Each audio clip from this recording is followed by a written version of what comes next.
আমি প্রথম দিন আপনাদের মনে আছে, 5ই আগস্ট যখন আমরা মুক্ত হলাম, তখন আমাদের ম্যাডাম মানে খালেদা জিয়া তিনি একটা বিবৃতি দিয়েছিলেন, স্টেটমেন্ট দিয়েছিলেন, কথা বলছিলেন। সেই কথা ছিল যে আমরা প্রতিহিংসায় বিশ্বাস করব না, আমরা প্রতিশোধ নিব না, আমরা ভালোবাসা এবং প্রেমের মধ্য দিয়ে রাজনীতি করতে চাই।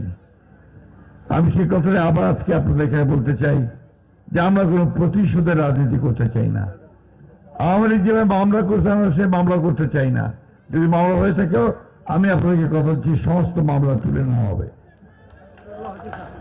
যত মামলা আছে আমাদের বিরুদ্ধে আমরা সমস্ত মামলাগুলো তুলে নেব। ঠিক আছে, তুলে নেওয়া হয়েছে কিছু? হ্যাঁ, আমরা ওই প্রতিহিংসা প্রতিশোধের রাজনীতি করব না।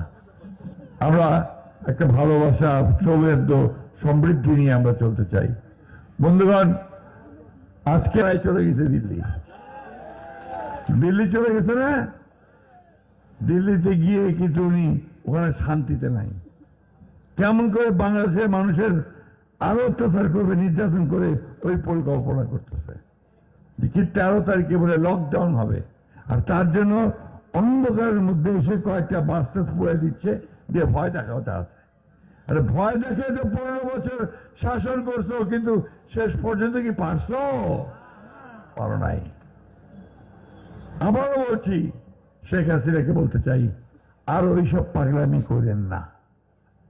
ওই অত্যাচার নির্যাতন করে অতীতে শাসন করতে পারেননি, সামনে ভয় দেখায় শাসন করতে পারবেন না।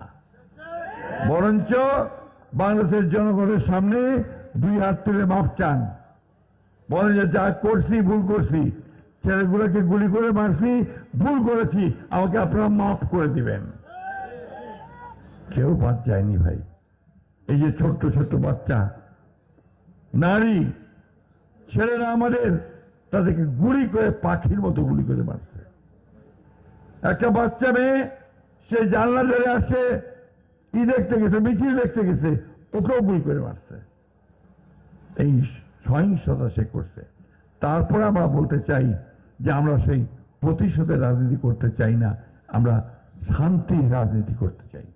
আমরা শান্তি দেখতে চাই বাংলাদেশে, বাংলাদেশে আর অশান্তি চাই না। বন্ধু, সেই কারণেই আপনারা জানেন যে আমরা নির্বাচন চেয়েছি। কারণ বর্তমান যে সরকারটা